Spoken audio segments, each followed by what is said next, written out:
Bonjour à tous et bienvenue dans l'équipe Team Pulsar de BN Push.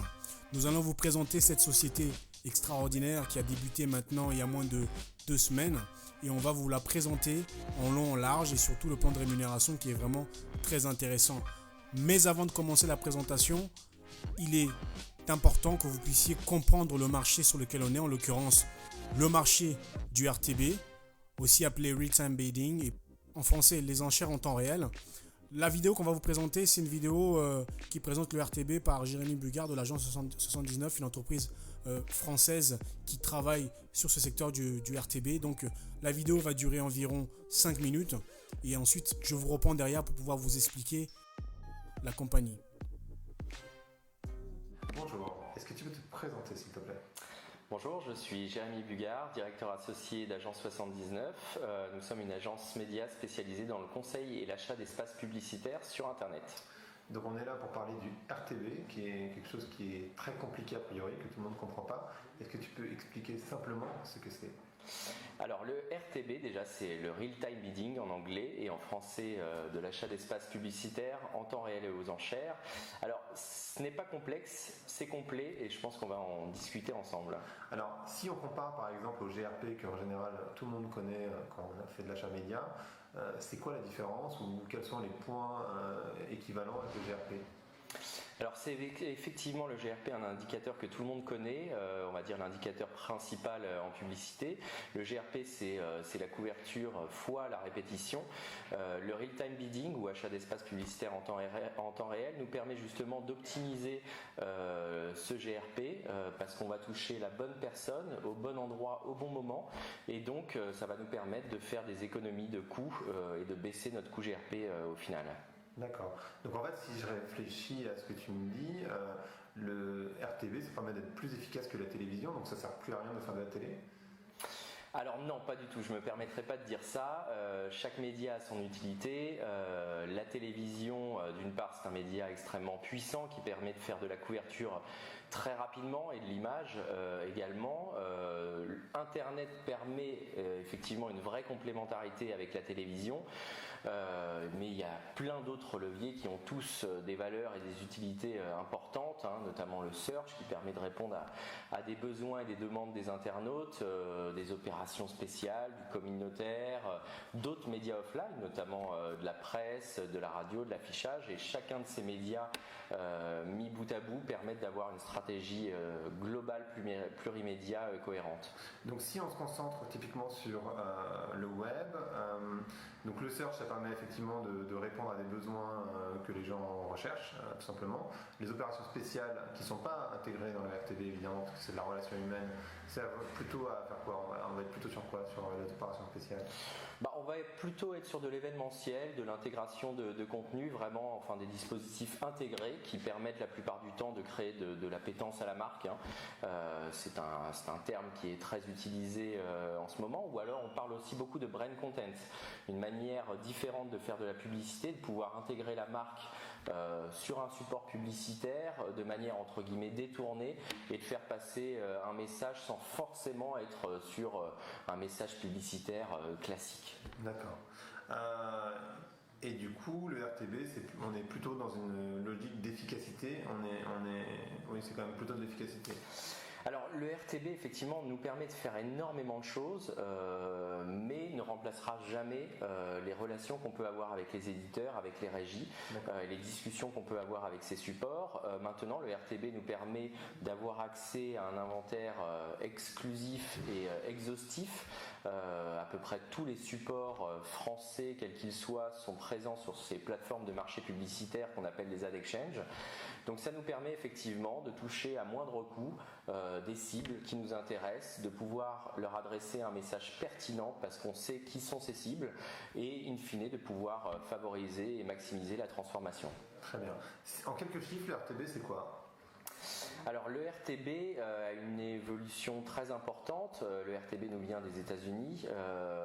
Ça fait à peu près 6-5 ans que c'est un levier très actif. Aux États-Unis, ça représente à peu près 30% des investissements display. En France, On vient d'avoir des chiffres très récemment, notamment de l'Observatoire de l'IPUB, du SRI et de l'UDECAM, qui disent qu'on estime à peu près à 15% les investissements RTB en display qui seront réalisés cette année. Donc 15% du display, le display ça représente combien de l'achat publicitaire digital? Ça doit représenter à peu près 40%, donc autant dire que 13% de ces 40%, donc ça commence à être un levier très important. Et qui a surtout de la place pour grandir. Si on se projette un petit peu, comment ça va évoluer tout ça? Alors il y a déjà énormément d'évolutions, on voit qu'il y a de plus en plus de formats qui sont accessibles via le RTB. On voit également qu'il y a d'autres médias que le digital qui sont accessibles via le RTB. Je parle notamment de la télévision. Il y a déjà de l'achat qui se fait en RTB aux États-Unis pour de la télévision. Et autant dire que tous les médias connectés à terme seront disponibles et accessibles sur les plateformes de marché publicitaire. Donc on est en train de toucher du doigt ce dont on parle depuis des années déjà, et donc de la digitalisation des médias, et on espère justement pouvoir, par le biais de ces outils, pouvoir acheter une grande partie des médias de demain. Très bien, merci beaucoup. Merci. Alors, j'espère que vous avez eu une très très bonne visualisation de cette vidéo. J'espère qu'elle est très claire. Pour moi, en tout cas, ça a été très clair quand je l'ai regardé pour la première fois. Et j'espère que maintenant, vous savez exactement le marché dans lequel vous vous situez. La société BNPush a été créée en 2015. Elle a été enregistrée le 3 août 2015 en Angleterre et au Luxembourg. Cette compagnie permet aux membres d'investir sur le marché du RTB, Return Bidding, afin de bénéficier de la croissance phénoménale de ce secteur de la publicité digitale. Notons que BNPush compte et a son propre trading desk. Donc à droite, ici vous pouvez voir le certificat d'incorporation de la société qui a été immatriculé en Angleterre mais qui est aussi immatriculé au Luxembourg. Au niveau des priorités, la société en a 3.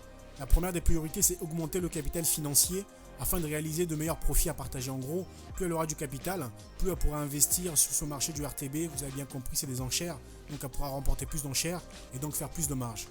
Le deuxième objectif, c'est développer une application ayant pour but de créer un énorme réseau afin de trader globalement. En fait, ce qui se passe, c'est que tout simplement, 90% des gens maintenant se connectent sur Internet via leur appareil mobile, leur téléphone mobile. Donc, ce qui est intéressant de faire, c'est que la publicité sur le téléphone mobile n'est pas très, entre guillemets, efficace. Donc, BNPush veut investir sur ce secteur-là du mobile.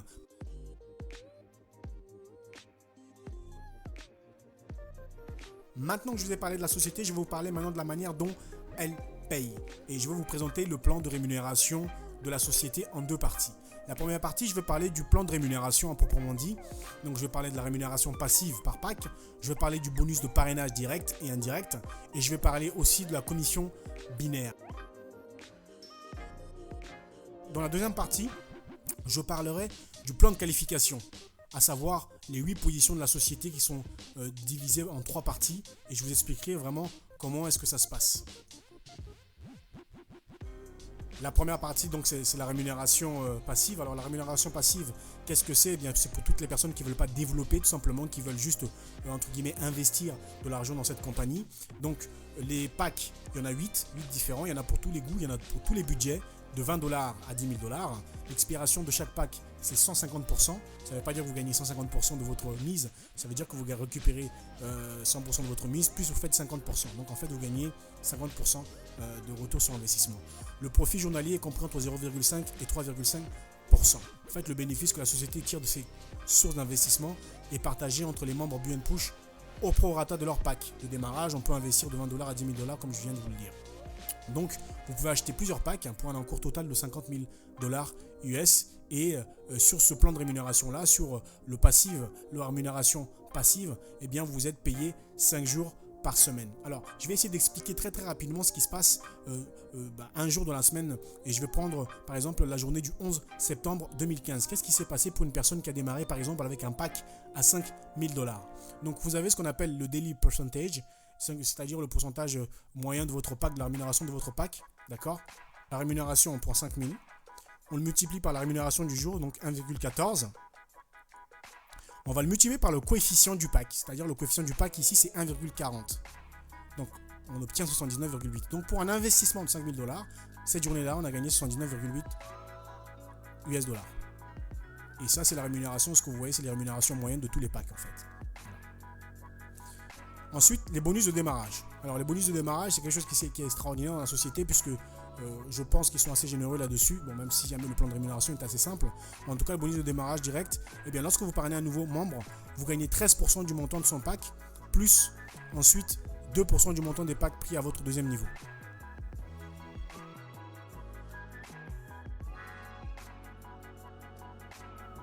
Alors, les commissions d'équipe. Alors, les commissions d'équipe, c'est très simple. En fait, vous ne serez qualifié pour toucher les commissions du plan binaire que si vous avez parrainé minimum 2 personnes, mais surtout si ces 2 personnes ont minimum acheté un pack à 20 $ USD. À ce moment-là seulement vous êtes qualifié et vous pouvez prétendre à la commission d'équipe.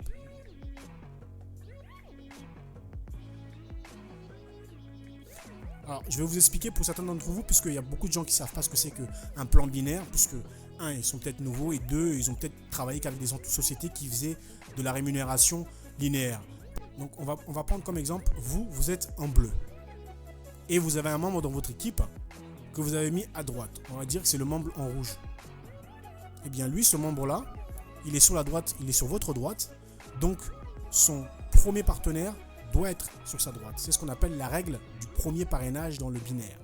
La première personne que vous parrainez doit être positionnée obligatoirement à votre droite si vous êtes de l'équipe de droite de votre parrain et vice-versa.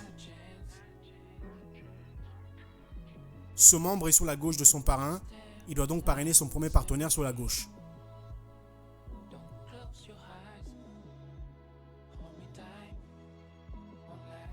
Alors maintenant, la règle des extrémités. C'est très simple et vous allez comprendre. Supposons que vous aviez un parrain qui est tout en haut en vert, ok, et que ce parrain, eh bien, il vous a parrainé à gauche. Vous, en bleu. Donc il vous a parrainé à gauche, le parrain. Donc qu'est-ce qui se passe quand vous parrainez la première personne? Eh bien, vous la mettez à gauche. Parce que votre parrain vous a parrainé à gauche. La deuxième, vous la mettez à droite. La troisième, vous la mettez à gauche. La quatrième, vous la mettez à droite. La cinquième, à gauche. La sixième, à droite. La septième, à gauche. Tous les partenaires que vous recrutez doivent impérativement être positionnés sur les extrémités de votre équipe en respectant l'ordre indiqué ci-dessous.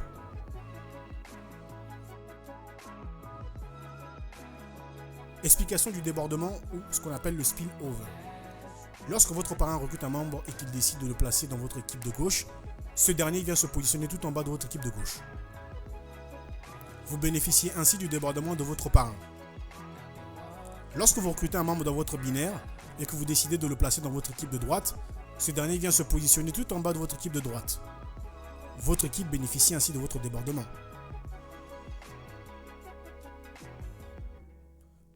Donc en fait, ce qui se passe, c'est que dans le spillover, ou ce qu'on dit en français le débordement, dans une matrice binaire, tous les membres de la famille en fait travaillent ensemble. On travaille tous ensemble. Donc votre externe, appelé aussi Power Leg, c'est la branche commune avec votre parrain. Et votre interne, appelé aussi la Pay Leg, c'est la branche que vous-même vous construisez avec vos filleuls. Donc maintenant que vous savez tout ça, vous pouvez maintenant comprendre comment est-ce qu'on est payé. Donc quand vous gagnez 10% de chiffre d'affaires, vous gagnez 10% du chiffre d'affaires binaire sur le côté le plus faible de votre organisation. L'exemple qui est donné ici, par exemple, on a une branche de gauche, une branche de droite. Là, j'ai fait exprès de prendre l'exemple où votre branche de droite, la branche commune avec votre parrain, c'est celle qui est la plus faible, pour vous faire comprendre un peu que la branche faible, c'est pas forcément celle que vous construisez tout seul, ça peut être aussi celle que votre parrain a construit avec vous. Donc, par exemple ici, votre branche interne est beaucoup plus forte que votre branche externe. Donc en fait, l'interne, c'est l'externe. Donc j'espère que vous comprenez. Donc ce jour-là, il y a 13 000 $ qui ont été générés à gauche et 3 500 $ qui ont été générés à droite. Et bien on va vous payer sur votre branche de droite qui est donc à ce moment-là la weaker leg et qui n'est pas la power leg comme indiqué sur le slide. C'est fait exprès. Voilà. Donc sur la jambe gauche, voilà. Et là sur la jambe droite, il y a 3 500 $. Maintenant les positions dans Beyond Push. Alors c'est très simple, 3 qualifications bien différentes. On va dire quand vous êtes rookie, eh bien vous êtes un simple membre. D'accord, ouais, vous venez de prendre votre pack et vous êtes seulement rookie. Ensuite, on a des positions, ce qu'on appelle des positions de démarrage. Alors, les positions de démarrage, ce sont les positions comme novice beginner, intermediate. Et ces positions-là, eh bien, vous avez certains chiffres d'affaires à obtenir, et notamment dans l'interne, puisque c'est le chiffre d'affaires qui est dans votre interne qui va compter. Donc pour être novice, c'est 10 000 dans son interne. Pour être beginner, c'est 30 000 dans son interne. Et pour être intermediate, c'est 80 000 dans son interne. Ce qui signifie qu'on a 90 000 dans son interne, c'est qu'on a gagné minimum 8 000 $ avec ce business. Donc on a un plafonnement pour ces 3 positions qui est à 2 000 $. On a des lots qui sont affiliés. Par exemple, novice, on a, eh bien, avec novice, on a un silo de grande marque. Beginner, on a une soirée VIP. Intermediate, on a un voyage. On a, pas un voyage, mais on a un billet. On a des vouchers, c'est-à-dire qu'on a des billets pour pouvoir voyager. Ensuite, on a ce qu'on appelle les positions de leadership. Il y en a 3 encore. Donc, ce qui se passe, c'est qu'on a 3 positions. Experienced, où il faut avoir 200 000 dans son interne. Advanced, où il faut avoir 500 000 dans son interne. Et senior, où il faut avoir 1 million dans son interne. Donc là, ce sont des positions de leader à proprement dit. Ce sont des gens qui ont bâti des organisations.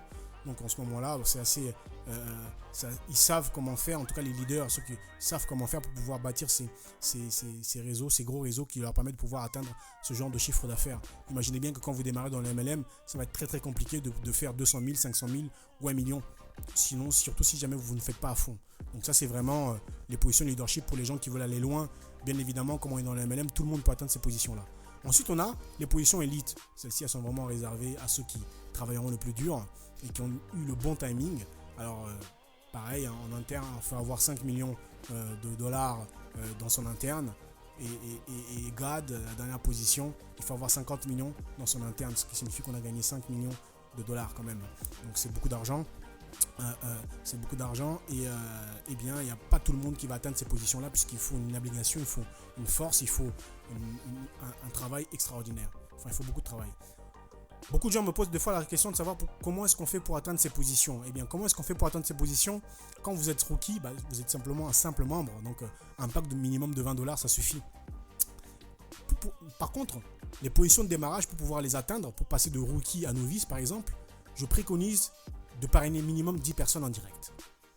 En parrainant minimum 10 personnes, vous pourrez réaliser 10 000 $ dans l'interne. Donc, beginner, c'est 20 parrainages directs. Intermédiate, c'est 30 parrainages directs. En fait, en faisant ça, c'est pas une science. Hein, peut-être qu'avec 2, vous pouvez y arriver. Mais en parrainant 10 personnes, avec novice, c'est sûr que vous allez atteindre ce chiffre d'affaires-là. En parrainant 20 personnes avec le beginner, c'est sûr que vous allez atteindre ce chiffre-là. En parrainant 30 personnes avec l'intermédiate, c'est sûr que vous allez atteindre le chiffre d'affaires qui est nécessaire pour pouvoir terminer cette position d'intermédiate. Et c'est pareil pour les positions de leadership. Si jamais vous voulez la première position de leadership experienced, ok, si vous voulez cette position-là, il faut avoir parrainé minimum 60 personnes direct pour être sûr. C'est pas une science exacte, bien sûr. Peut-être avec 10, vous pouvez y arriver. Mais en parrainant avec 60 personnes, vous mettez toutes les chances de votre côté. Et c'est pareil pour la prochaine position, advanced. En parrainant minimum 80 personnes, ça devrait être assez facile d'y arriver. Et pareil pour la dernière position leadership, la position senior. Si vous faites 100 parrainages, vous aurez plus de chances de vous rapprocher de cette position que si jamais vous en avez fait que 2. Donc c'est des mathématiques, puisque sur toutes les personnes que vous allez démarrer, il y en a beaucoup qui vont arrêter. Ensuite, on a la position élite. Bon, les positions élites, elles sont ce qu'elles sont. Ceux qui arriveront à les atteindre, vraiment, on leur tirera le chapeau parce que c'est vraiment des très très belles positions. Mais tout le monde peut y arriver.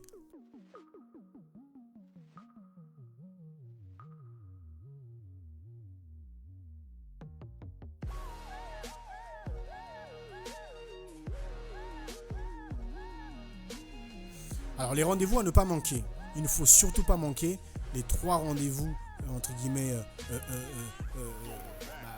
hebdo, hein, on va dire les 3 rendez-vous hebdomadaires. C'est vraiment des choses à pas rater. On a d'abord les présentations du lundi au vendredi, enfin du lundi.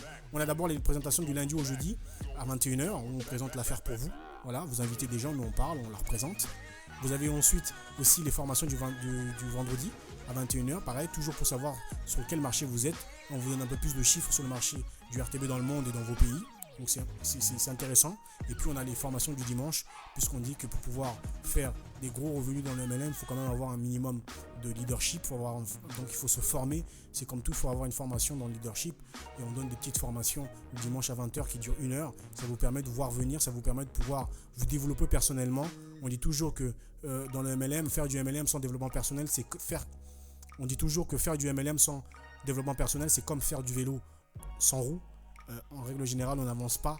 Alors oui, ça nous fait dépenser de l'énergie, mais on n'avance pas, ou on avance très très peu. Donc se développer personnellement, c'est une condition sine qua non si jamais on veut atteindre des revenus. C'est une condition sine qua non si jamais on veut faire plus que des compléments de revenus. Mesdames et messieurs, je vous remercie d'avoir été présents à cette présentation. Je vous remercie de votre attention. Maintenant, je vais répondre à vos questions.